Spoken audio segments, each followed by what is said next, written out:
Hello, everyone, and welcome to another edition of Ian Saturday Night. Today is Sunday, January 27th, and we're into a new year. There's confusion around the world a little bit, but we've survived many things and we'll carry on and survive this period of time. That's the first thought I have for today. I had a pretty eventful day. Maybe not eventful, but I realize that I say something on this blog and then I take it back. But that's my style of speaking because the camera makes me a little nervous sometimes. But it was a Sunday. Sunday is a pretty relaxed day. I found some Girl Scout cookies, so I had those after lunch. But for lunch, I had some chicken vegetable soup, and things went pretty easy. My goddaughter came to visit, so that was fun and exciting. She works on a boat because her husband is a boat captain, so that was exciting, and I had a relaxing Sunday. I had a cupcake, a mango cupcake for dessert, and that's always good because I like dessert sometimes with a lot of richness, like whipped cream and sugar. Maybe that's not so good, but you have to have luxury, because if you don't have luxury, what's it all about anyway? You have to have a little bit of luxury. As you can see, I'm wearing my Japanese anime t-shirt. I don't know how to pronounce his name right away, but I've seen his films, and he's a very talented Japanese anime director, and I like his films. If I could say his name. I'm usually very up on cinema, but with foreign films, I'm not always super knowledgeable. So every day is a learning experience when I see a foreign film. I know French films. I know Francois Truffaut, 400 Blows. That was a good film. When I was at the University of Miami, I took French course, but because I was intimidated to learn the language, I wasn't so good. So they put me in a film class, and I just reviewed the film in French and learn French that way by talking about film. So that was a convenient entryway for me to learn the language of French. Like most of the stereotype Americans, I only know one language fluently, but I enjoy learning Spanish, and French is in there somewhere. So, like a surrealist, I used to think like Salvador Dali. I speak half in French, and half in Spanish, and half in English. Of course, that's three halves. That doesn't make a whole lot of sense. Mm-hmm. But that's 75%. I'm thinking of quarters. That's like 1.5. So where's the other half to make 2 pies? I don't know. Anyway, it's late at night, and I know I'm speaking nonsense, but what's wrong with a little nonsense, I ask you? I think about dreams a lot, as you know from listening to my radio. I call it a radio show, but there's no radio involved. But I'm very Generation X. I was born in 1966, August 16th in 1966. There's a lot of sixes in there, but I'm a Generation X person, so I talk about a video blog like it's a radio show because it's what it reminds me of, except I'm the only one on the radio. And I tend to laugh at my jokes, which is troubling maybe to some. But hey, if you can make yourself your own comedian, what are you doing? I'm surrounded by paintings here in my dad's room. Up above me, you can't see it right now, but one day I'll show you. My dad painted on burlap. He painted a traffic scene. My dad, when he was alive, he painted a lot of cars. So there's a traffic scene above my bed, a tropical traffic scene. Yes, they do exist because Key West is very hectic and full of people right now, and I'm just, trying to be as reflective as I can. I'm keeping up with my studies, but I don't know if my course is going to materialize this semester, but we'll see. And February, I'm going to be helping a friend teach painting, so I'm very excited about that. It's what I usually do every year. I help Roberta teaching her class, and I have a lot of adventures in that way.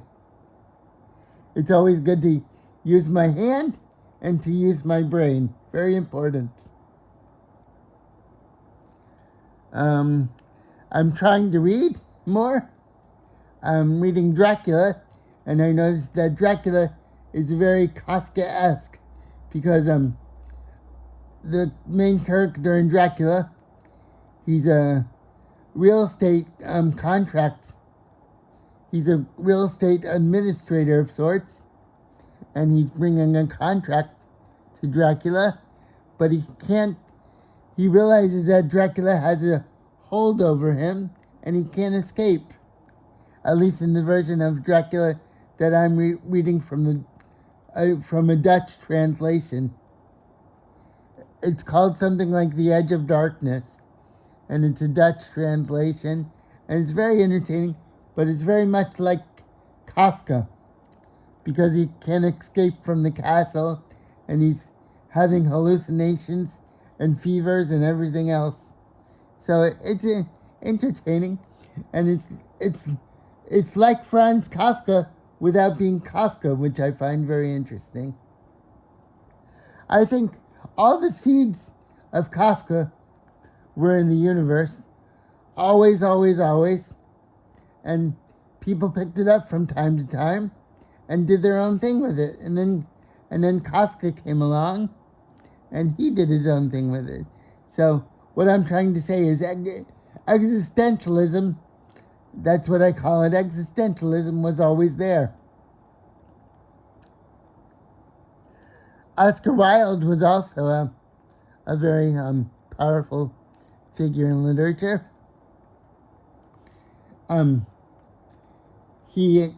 My favorite novel from Oscar Wilde is The Picture of Dorian Gray, because it's a very, it's almost a Patricia Highsmith story without being Patricia Highsmith. She's also a figure. The seeds of Patricia Highsmith were always there, and people did things with it, and then Patricia Highsmith came along and did her own thing with it. And the same is true with Paul's Case, the short story from Willa Cather. That was also a Patricia Highsmith kind of story. So all these elements are there in literature, and they're kind of timeless, and people come along, artists and writers, and they do their own thing with the same concepts, and then someone else comes along and improves upon it. It's very interesting. I've never really thought about it that way, but it just came in my mind just now. The basic concepts never change. The basic concepts of literature or art perhaps never change, but somebody comes along and changes it. Just like Bob Dylan was influenced by Jack Kerouac, and he did his own thing with it. Or maybe Jack Kerouac was inspired by Walt Whitman. I can't say, my cerebral palsy makes it hard for me to say those double consonant words. So I apologize, but I try to speak as well as I can. Some people that have cerebral palsy might say I have the diction of Alec Guinness, but I'm just me. So my point is that everything in art and literature has probably already been done. The basic seeds are there, but just someone comes along and changes it and makes it their own thing in their own way. So that's very interesting. A lot of times I try to read, but I'm very distracted. But I think the attempt is just as important as actually reading something. So as long as I have the desire to read, then my basic personality is still there.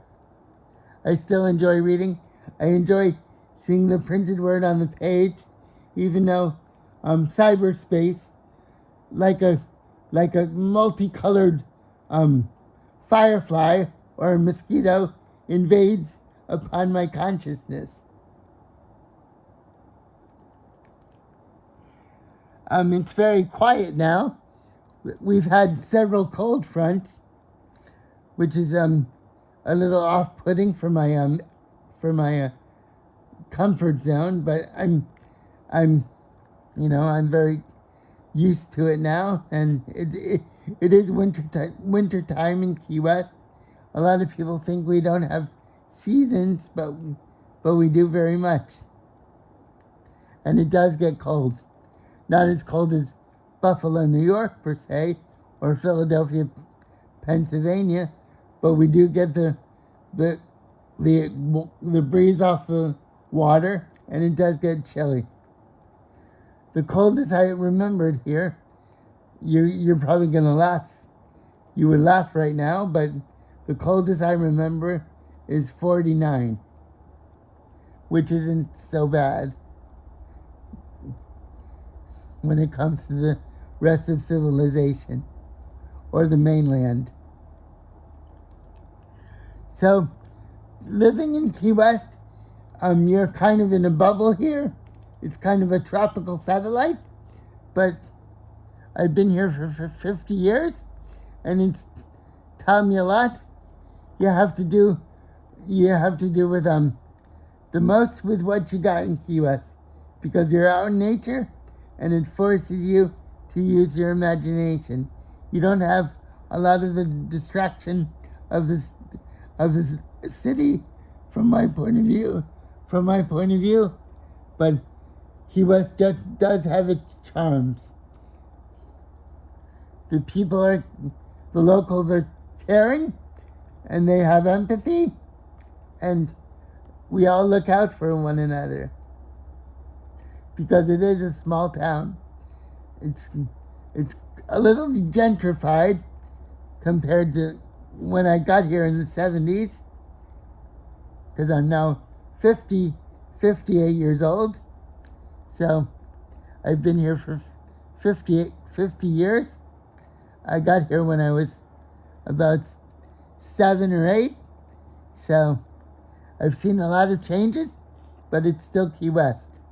The library is still a library. The sidewalks are still crooked and bumpy. The trees are still tilted. The cemetery is still above ground. The houses are still kind of pimply and unvarnished, somewhat. So, and the roads are narrow, but it's Key West, and it's the Key West that I know. One thing that you do have to navigate here is, it's not, we don't have big hospitals, but the hospital is adequate if you have, the moderate things wrong with you. So I'm just trying to give you a little picture of Key West. I don't know if I'm doing a good job because this is on the spot, but Key West is comfortable because you don't need a car, except when you want to get on the highway to go to a fast food restaurant. I think we might have a couple Subways and we used to have a Sears. I used to think Sears was like going to Miami because we had a very good movie theater with a sparkly curtain that reminded me of outer space. So I used to like going to Searstown movies back in the 70s because the curtain at Key Plaza reminded me of outer space, and I always remember that the curtain that would go back and forth. So it was a magical thing to me. So I think that started my love of the movies. Seeing that magic curtain, how it would change color. It looked like a kaleidoscope. It had red and green and yellow and blue in it, and it would change colors like a space age, kind of like David Bowie outfit, and the curtain would flutter, and it would be automatically controlled, so it would go back and forth. But it was very space age. I don't know much about 1970s movies, but I know it was a daring time for the movie business. Took a lot of chances. And then the 80s and 90s, I noticed that movies started to change around 2001. Movies got a lot faster. They got a lot more hectic. They got a lot more chaotic. But movies always, movies reflect what we're going through. So movies are like a mirror reflecting in images what we're going through. I almost think that the story of movies isn't that important. It's just the emotions behind the movies that reflect what we're going through as a people or a culture. So I know movies are getting very chaotic and hectic with lots of action and explosions, and then emotionally, maybe that's a little what we're going through, and we like the hero aspect. So that's why we have a lot of Avenger movies, superhero movies. I will say that I saw the Christopher Reeve story. It was very good, but it started my waterworks going, meaning that I was very moved to tears. I started crying, and it snuck up on me, but I'm not afraid to say I'm a man, and I've cried many times in my life. I know that's hysterical, but that's true. I'm a brave man who not afraid to admit saying that I burst into tears.